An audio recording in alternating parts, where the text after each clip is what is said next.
Olá pessoal, nesse vídeo nós vamos continuar falando de funções, só que agora o nosso foco é trabalhar em escopo de variáveis e parâmetros, né? Como definir, alguns truques aí para utilizar os parâmetros das funções. Então vamos para os slides, começando com escopo de variáveis. É muito importante a gente deixar aqui bem claro que as variáveis só existem no escopo em que foram declaradas. Tá? Isso aqui é fundamental. Por quê? Porque você tem que ter clareza de onde a sua variável está acessível e onde ela não está. Por exemplo, variáveis declaradas dentro de uma função só vão ser disponíveis, só serão válidas, digamos assim, dentro daquela função. Tá? Então, a primeira coisa, declarou a variável dentro da função, ela só existe dentro da função em que foi declarada. A mesma coisa acontece com os parâmetros de uma função. Né? Cuidado principalmente com esses parâmetros. Por quê? Porque eles também existem apenas dentro daquela função. Tá?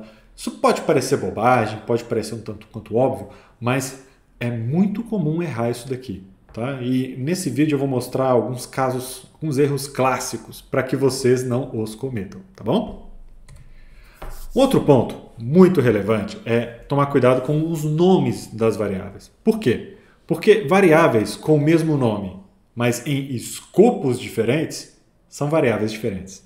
Ou seja, eu posso sim ter duas variáveis com o mesmo nome que não são a mesma variável, né? São diferentes. Por quê? Porque estão em escopos diferentes. Isso daqui gera erro, que é uma beleza. Principalmente para quem está começando a aprender a programar. Né? É um pouco confuso. Às vezes a pessoa não entende, mas eu acabei de declarar uma variável x e ela não vale na função. Como é que é isso? Nós vamos entender um pouquinho melhor nesse vídeo, tá bem? Vamos pegar um exemplo, que é o melhor jeito de perceber esses detalhes. Né? Aqui ó, nós temos uma função, né? Palavrinha def aqui para declarar a função Celsius to Fahrenheit. E aqui dentro dessa função, nós de caras temos aqui uma variável. Nós temos a variável c, que é um parâmetro ou um argumento dessa função. Não é isso? E dentro da função, eu crio ainda a variável f, ó, que é igual a 1.8 vezes c mais 32. E retorno, finalmente a função retorna aqui o valor de f. Ok? Aí a função definida, não tem muito segredo, né? Só que a gente tem que ficar atento. Por quê? Olha só, esse c aqui não é a mesma variável desse c aqui de baixo. Por quê? Porque essas variáveis estão em escopos diferentes. O c lá de cima, esse daqui, ó, foi definido como um parâmetro da função Celsius to Fahrenheit, enquanto esse c aqui de baixo é uma variável que foi definida fora daquela função. Então tem que tomar muito cuidado. As duas variáveis têm o mesmo nome, as duas variáveis se chamam c, não é isso? Tem o mesmo identificador, no entanto, são variáveis diferentes, tá bem? Você vai falar, mas Túlio, quando eu chamei a função Celsius to Fahrenheit que eu passei o c. Sim, você passou o valor de c. Tá? E aí você passou a ter duas variáveis de nome c com o mesmo valor. Mas é muito importante perceber que esse czinho aqui de cima, ó, esse daqui que eu estou marcando, está no escopo, e esse daqui ó, está em outro escopo. Tá bem? Ok. Então, só para destacar, para vocês verem, né, as variáveis c e f dentro da função, ou seja, essas daqui que estão em amarelo, né, são diferentes das variáveis c e f aqui embaixo, c e f aqui, que estão fora da função. Essas variáveis têm o mesmo identificador, mas estão em escopos diferentes. Uma delas, a c e a f lá de cima, estão dentro da função, as outras não estão. Ok? Por que isso é importante? Porque isso aqui, gente, gera erro pra caramba. Quer ver um exemplo de erro? Vamos ver um exemplo de erro comum. Olha esse código aqui comigo.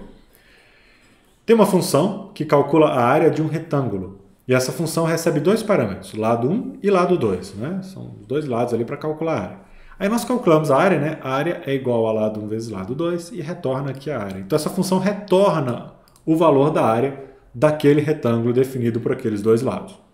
Muito legal, a função está perfeita, está tudo muito bom. Aí vamos para o código que vai usar essa função, e vocês vão ver o erro aqui agora comigo. Ó. Aí nós vamos lá e perguntamos para o usuário. Usuário, qual que é o lado 1? Né? Digite o lado 1 do retângulo. Lado 2, digite o lado 2 do retângulo. Convertemos nessas entradas para um ponto flutuante, né? Dois pontos flutuantes no caso. Ok, chamamos a função finalmente na linha 8, área retângulo. Observem que ao chamar a função área retângulo, essa função retornou um valor e eu não utilizei esse valor. Eu não atribuí esse valor a nenhuma variável. Concorda? Aqui, ó. Área retângulo, né? Passei os dois lados. Observe que esse lado 1 aqui tem o mesmo nome de lado 1 aqui de cima, mas são variáveis diferentes, porque estão em escopos diferentes. Né? E aí, na linha 9, eu tento imprimir a área. A área é igual a área, né? Só que isso aqui não vai funcionar. E não vai funcionar por quê? Porque essa variável área, aqui em cima, definida dentro da função, só existe dentro da função, porque foi definido no escopo da função. Logo, lá na linha 9, olha só, na linha 8 eu chamei a função, né? Na linha 9, quando eu tentar utilizar essa variável área, eu vou obter um erro, né? O código não vai funcionar, porque essa variável área não existe naquele escopo. Perceberam? Esse código vai gerar um erro de execução. E aí muita gente fica, uai, como assim, né? Como é que não funcionou? E aí perde aquele tempão para tentar entender o que está acontecendo. Uma dica é, observem bem a mensagem de erro, tá? Vai gerar um erro que tem uma mensagem ali razoável para a gente entender. No próximo vídeo eu vou mostrar para vocês, vou gerar um erro parecido aí, né, codificando com vocês, para vocês perceberem como isso funciona na prática. Mas o fato é, a variável área não existe nesse contexto, logo eu vou ter um erro. Como corrigir esse erro?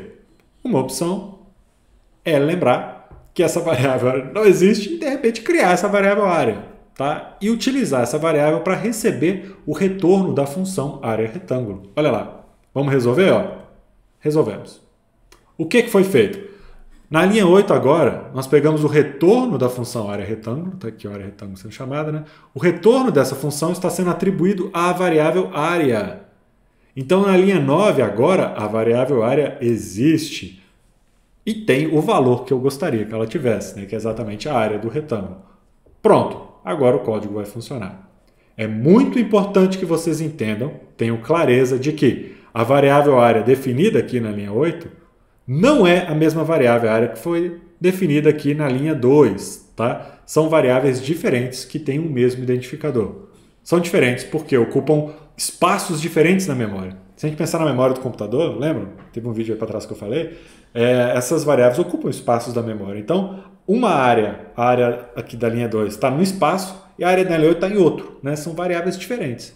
Elas têm o mesmo identificador, mas são variáveis diferentes porque estão em escopos diferentes. Perfeito? Tomara que isso tenha ficado aí bastante claro, mas durante as aulas práticas nós vamos discutir isso aí um pouco mais. Quem tiver alguma dúvida, claro, estarei à disposição. Outro tópico, né? Bom, já posso passar esse slide, né? Tá só destacando aquilo que eu já falei, né? Então vamos lá. Outro tópico que eu gostaria de falar nesse vídeo diz respeito aos parâmetros de uma função. Né? Vocês já perceberam que uma função pode ter aí vários parâmetros. Pode, inclusive, não ter nenhum parâmetro. Tá? Mas o que eu quero mostrar para vocês agora, eu quero mostrar algumas peculiaridades de Python. Né? A linguagem Python permite que eu defina esses parâmetros de forma... enfim, utilizando a sequência, né, para poder definir qual que é o valor de cada parâmetro, ou que eu utilize o nome dos parâmetros. Bom, isso aqui ficou um pouco confuso? Vamos para o slide, vamos falar passo a passo que fica mais fácil. Basicamente, nós podemos ter dois tipos de parâmetros em Python. Né? E aqui eu não estou falando de tipo de variável, não. Estou falando de classificação de parâmetros, digamos assim. Né? O primeiro deles, parâmetros posicionais. São o quê? São valores que são fornecidos seguindo a ordem que os parâmetros foram definidos. Até o momento, nós só utilizamos parâmetros posicionais. Por exemplo, se eu tenho uma função que tem dois parâmetros, né, como aquela que eu mostrei, lado 1 e lado 2, o primeiro valor vai ser lado 1, o segundo vai ser lado 2. Eu vou seguir a ordem dos argumentos, tá bem? A outra opção, a outra forma de utilizar esses parâmetros, nós chamamos de parâmetros nominais. Né? Ou seja, em Python é possível chamar a função passando os parâmetros em outra ordem quando a gente utiliza os nomes, ou seja, os identificadores desses parâmetros. Tá? Então, esses parâmetros nominais na prática eles são úteis em alguns casos, principalmente quando alguns parâmetros possuem valores padrões, que eu vou falar daqui a pouco. Então, a gente pode criar um parâmetro e dar um valor padrão para ele. Ou seja, se quem usar aquela função não especificar aquele parâmetro, vai ser aquele valor padrão e ponto final. Tá? Nós vamos ver como isso funciona daqui a pouco. Vamos lá. Vamos observar o que acontece com essa função aqui agora. Aqui eu estou definindo, né, uma função subtract, que subtrai A de B, né, então tem dois parâmetros, parâmetro A e parâmetro B, e essa função, na verdade, só imprime. Né, imprime o quê? Que o valor de A menos o valor de B é igual a subtração, né, de A menos B. Ok? Função bem bobinha, nada de especial, mas é útil para mostrar para vocês a diferença entre os parâmetros posicionais ou sequenciais, né? E os parâmetros nominais. Na linha 5, nós estamos chamando a função subtract, não é isso? E eu estou passando como argumentos quem? 10 e 5. Esses argumentos ou parâmetros são sempre separados por vírgula, tá? Ok. O que vai acontecer quando eu fizer isso? Esse 10, esse valor 10, vai ser atribuído à variável A. Porque o primeiro parâmetro, né, vai receber aqui, ó. A é o primeiro, esse aqui é o primeiro, então notem que eu estou olhando a posição dos parâmetros, né? Então A vai receber o valor 10. E B, que é o segundo parâmetro, vai receber aqui, ó, o valor 5, não é verdade? Então é isso, tá? São os parâmetros posicionais, não tem muito segredo. O que vai ser impresso na linha 5? Que 10 menos 5 é igual a 5, né? Aqui, ó. 10 menos 5, que é igual a 10 menos 5, que é 5. Beleza? Ok. Agora vamos dar uma olhada na linha 6, porque a gente fez uma coisa muito diferente aqui, né? Uma coisa que a gente não viu ainda. O que nós fizemos na linha 6? Nós utilizamos parâmetros nominais. Ou seja, ao invés de confiar e utilizar a posição, a ordem dos parâmetros, eu estou especificando o valor de cada um deles utilizando o nome. E isso é muito útil em alguns casos, tá? Principalmente quando eu tenho um número grande de parâmetros. Isso aqui pode evitar erros e pode ser muito útil. Então olhem comigo, na linha 6 nós estamos chamando de novo a função subtract e estamos passando dois argumentos, mas olha a diferença. Ao passar no argumento, o que eu fiz? Eu coloquei o nome do parâmetro, ou nome do argumento, igual e o valor. Nome do parâmetro, ou argumento, símbolo de igual e o valor. Então o que vai acontecer? Na linha 6 eu estou chamando a função subtract, eu estou dizendo que o B vai ser igual a 5 e que o A vai ser igual a 10. Tá? Qual que vai ser o resultado? Tá aí, ó. As duas chamadas vão ter o mesmo resultado, né? A diferença é que uma delas eu usei a posição dos parâmetros e outra eu fiz questão de usar o nome só para inverter a ordem, só para mostrar para vocês que é possível passar o valor de B antes, desde que eu especifique que é B, tá? Vou contar para vocês que nesse curso, na maior parte das vezes, nós vamos utilizar essa sintaxe daqui, né? A gente vai confiar, vai utilizar mais os parâmetros posicionais, tá? No entanto, eu gostaria de mostrar para vocês que existe essa possibilidade, uma vez que em alguns casos ela pode ser muito útil, tá? Bom, quando que é particularmente útil utilizar esses parâmetros nominais? É muito útil quando nós temos valores padrões para os parâmetros, ou seja, nós definimos ali um valor default, né? Essa palavrinha que vocês devem ver direto, né? Default, para cada um dos parâmetros. Porque Python permite que um parâmetro tenha um valor padrão. Qual que é a utilidade disso? Se um parâmetro tem um valor padrão, o usuário não é obrigado a definir o valor daquele parâmetro. Ele pode definir o valor se ele quiser. Legal isso, né? Vamos para um exemplo que fica mais fácil? Olha esse código aí a seguir. Aqui, ó, nós temos de novo a função subtract, né? Está subtraindo A com B. Mesma coisa. Só que eu mudei uma coisinha. Para cada parâmetro, eu defini, ó, um valor padrão aqui. Ó. Eu disse que o A é igual a 0. Eu disse que o B é igual a 0 na hora de definir a função. O que vai acontecer? Vai acontecer que, se eu chamar essa função sem passar nenhum parâmetro, A vai ser 0 e B vai ser 0. Tá? Agora, se eu passar um parâmetro apenas, como eu faço aqui na linha 5, olha, nós passamos só um número, aí vai valer aquela coisa da posição, né? O parâmetro posicional. O 10 vai casar com o primeiro, o A vai ser 10 e o B vai continuar 0. Se eu passar os dois aqui, ó, 10 e 5, o A vai ser 10, o B vai ser 5. E na linha 7 eu estou passando só um utilizando o nome, falando que B é igual a 10. Ou seja, o B vai ser igual a 10 e o A vai continuar com seu valor padrão. Perceberam como isso funciona? É útil? É. Muito útil. Talvez não nesse começo. Imagino eu. Vocês vão utilizar isso aqui com pouquíssima frequência.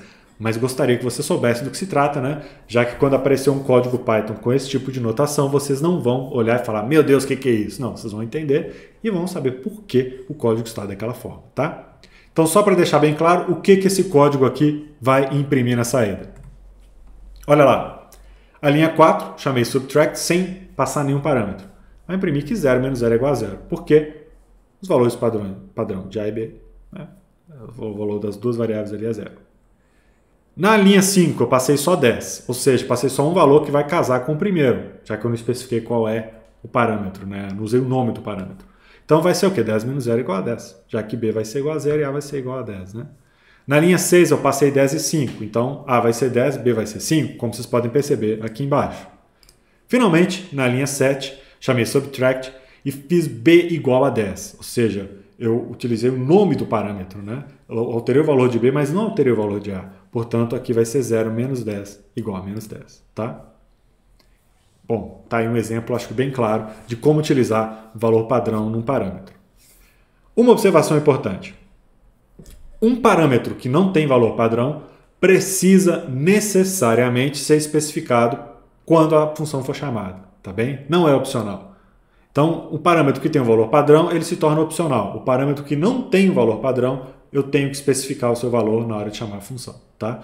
Então, por exemplo, considerando o exemplo anterior, quando eu não especificava valores padrão nem para A nem para B, essa chamada aqui resultaria num erro. Por quê? Se nem A nem B tem valor padrão, logo eu tenho que especificar valor para as duas variáveis, né? Especificar dois valores aí. Ok? Eu não tenho a opção de chamar sem especificar os dois valores, isso vai resultar num erro. Ok? Então tá bom, pessoal. Nesse vídeo era isso, eu queria mostrar um pouquinho mais sobre funções, né? E no próximo vídeo nós vamos colocar a mão na massa, resolver um exercício simples e aí voltamos a nos falar na aula prática, tá bom? Obrigado, pessoal. Um abraço para vocês. Tchau!